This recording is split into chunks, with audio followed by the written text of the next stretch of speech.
Bismillahirrahmanirrahim. Abu Umar meriwayatkan dari Hisyam bin Ammar, dari Atha al-Khurasani, dari Sabit bin Qais bin Samas, bahwa ia berkata, ketika turun ayat berbunyi, Ya ayyuhallazina amanu la tarfa'u aswatakum fawqa sawtin nabi. Wahai orang-orang yang beriman, janganlah kalian meninggikan suara kalian di atas suara Nabi. Al-Quran surat Al-Hujurat surat ke-49 ayat 2. Maka ayah saya masuk rumah dan menutup pintu. Sampai Rasulullah SAW merasa kehilangan diri, lalu mengutus seseorang untuk mencari kabar. Maka Sabit berkata, suara saya keras, saya takut amal-amal saya terhapus karena hal tersebut. Maka Nabi SAW menjawab, kamu bukan termasuk golongan mereka, bahkan kamu akan hidup mulia dan mati dalam keadaan mulia. Kemudian turun firman Allah, Innallaha la yuhibbu kulla muhtalin fakhur.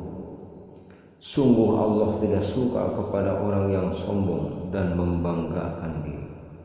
Quran surat Luqman surat ke-31 ayat 18. Setelah mendengar ayat ini, Sabit masuk rumah, mematikan lampu lalu menangis hingga Rasulullah SAW kehilangan dirinya, lalu menyuruh utusan untuk mencari kabarnya.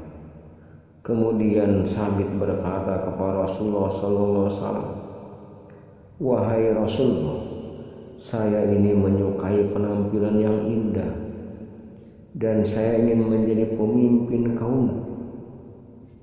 Mendengar penuturannya, Rasulullah bersabda, kamu bukan termasuk golongan mereka, bahkan kamu akan hidup mulia, terbunuh sebagai syahid dan masuk jannah. Anaknya melanjutkan, ketika perang Yamamah tiba, ayahku keluar bersama Khalid bin Walid menuju markas Musailam. Ketika kedua belah pasukan sudah bertemu dan pasukan muslim tercerai-berai, ayahku dan Salim, mantan budak Huzaifah, berkata, bukan begini kami dulu berperang dengan Rasul. Kemudian masing-masing menggali lubang dan menancapkan kakinya di sana, lalu berperang habis-habisan sampai keduanya terbunuh. Saat itu Sabit membawa baju besi yang sangat mahal. Lalu salah seorang kaum muslimin lewat dan mengambil baju besi tersebut. Ternyata ada seorang anggota pasukan kaum muslimin tertidur, dan Sabit datang dalam mimpi. Lalu Sabit berkata, saya berwasiat kepadamu dengan satu wasiat, tetapi kamu jangan mengatakan bahwa ini hanya mimpi belaka, lalu kamu menyia-nyiakan wasiat ini. Ketika kemarin saya terbunuh, salah seorang lelaki dari kaum muslimin lewat dan mengambil baju besiku. Tendanya ada di ujung perkemahan manusia. Di samping tendanya ada kuda yang cukup tinggi.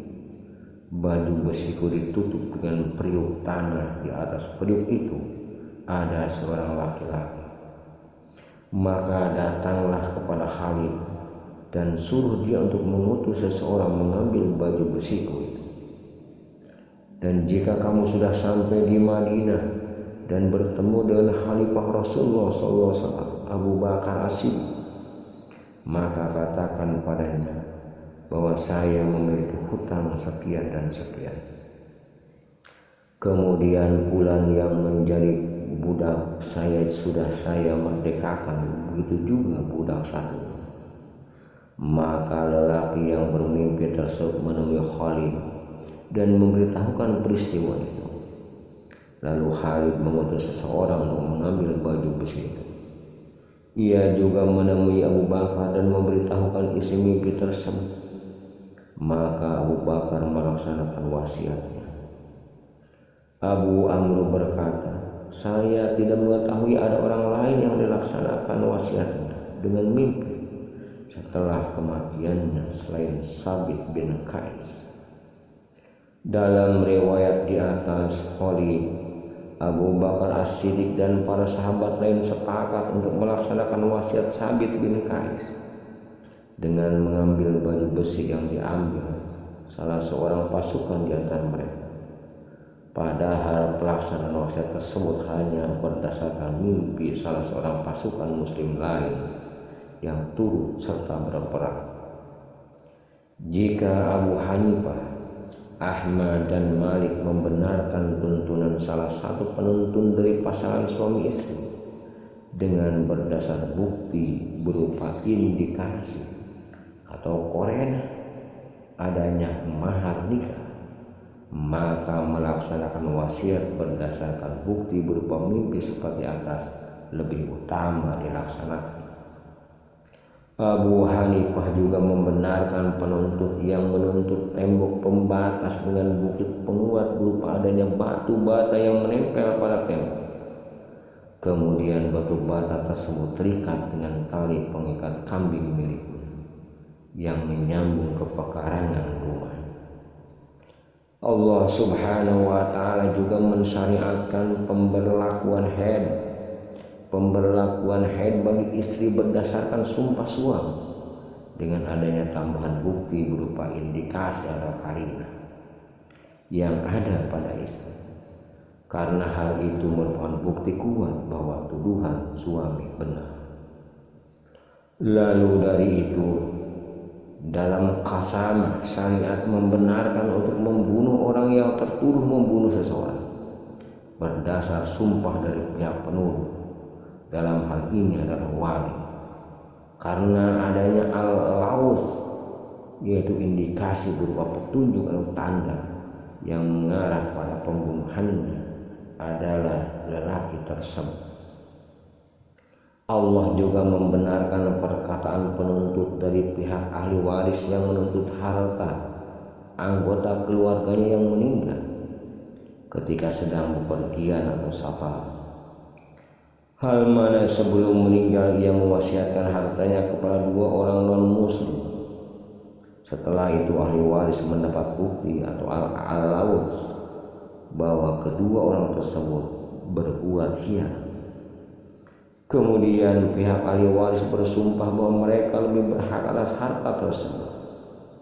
Oleh karena itu, berdasarkan al-laus dari sumpah dari ahli waris, maka ahli waris lebih berhak atas harta tersebut. Perkara ini termasuk perkara terakhir yang diturunkan Allah dalam surat Al-Maidah. Sedangkan Al-Maidah adalah surat terakhir yang Allah turunkan. Begitu juga tidak ada penjelasan bahwa ayat ini telah dinasakh atau dihapus, dan para sahabat tetap mengamalkan ayat ini. Bismillahirrahmanirrahim.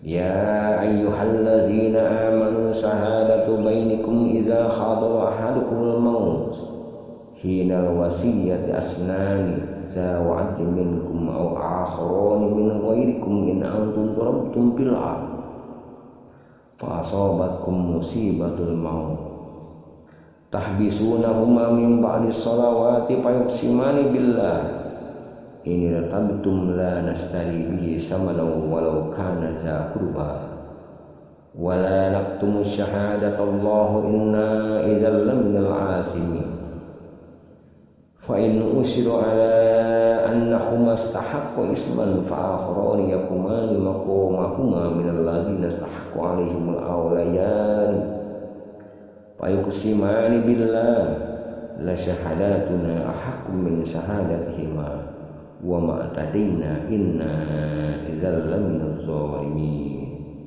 Shadaqallahul azim. Hai orang-orang yang beriman, apa apabila salah seorang kamu menghadapi kematian sedang dia akan berwasiat, maka hendaknya wasiat itu disaksikan oleh dua orang yang adil di antara kamu, atau dua orang yang berlainan agama dengan kamu. Jika kamu dalam perjalanan di muka bumi lalu kamu ditimpa bahaya kematian, kamu tahan kedua saksi itu sesudah sembahyang untuk bersumpah. Lalu mereka keduanya bersumpah dengan nama Allah. Jika kamu ragu-ragu, demi Allah kami tidak akan membeli dengan sumpah ini harga yang sedikit untuk kepentingan seseorang, walaupun dia karib kerabat, dan tidak pula kami menyembunyikan persaksian Allah. Sesungguhnya kami kalau demikian tentulah termasuk orang-orang yang berdosa.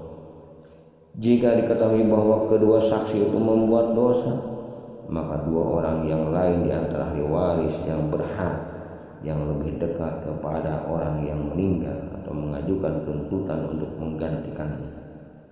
Lalu keduanya bersumpah dengan nama Allah, sesungguhnya persaksian kami lebih layak diterima daripada persaksian kedua saksi ini, dan kami tidak melanggar batas.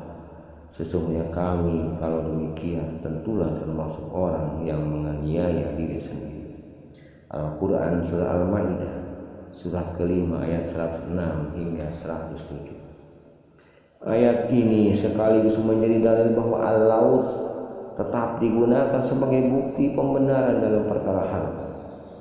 Jika dalam al-qasamah dibolehkan melaksanakan hukum qisas, pembunuhan berdasar al-laut, maka melaksanakan hukum berdasar al-laut dalam masalah harta tentu lebih dibolehkan lagi. Allah juga mengisahkan tentang bagaimana saksi yang membenarkan Nabi Yusuf ketika terjadi perselisihan antara dia dengan istri Al-Aziz. Ketika itu saksi dari keluarga Al-Aziz menyatakan bahwa Yusuf berada di pihak yang benar berdasarkan indikasi atau korena bahwa baju Yusuf sobek di bagian belakang. Dengan ini juga ia menyatakan bahwa istri Al-Aziz yang berdusta. Allah sama sekali tidak mengingkari perbuatan saksi tersebut, bahkan mengisahkan kembali sebagai pembenaran atas perbuatan. Nabi Sallallahu Alaihi Wasallam juga mengisahkan kisah Nabi Sulaiman Alaihissalam ketika beliau menjadi hakim atas kepemilikan anak yang sama-sama diakui oleh dua orang wanita bahwa anak itu miliknya. Nabi Sulaiman kemudian memutuskan perkara tersebut berdasarkan indikasi atau korel bahwa anak tersebut milik salah seorang di antara mereka. Ketika itu Nabi Sulaiman berkata, ambilkan saya pisau, lalu aku akan belah anak ini menjadi dua dan aku bagikan kepada kalian. Mendengar penuturan itu, wanita yang lebih tua mengatakan, sudah cukup, saya merelakan anak ini untuknya.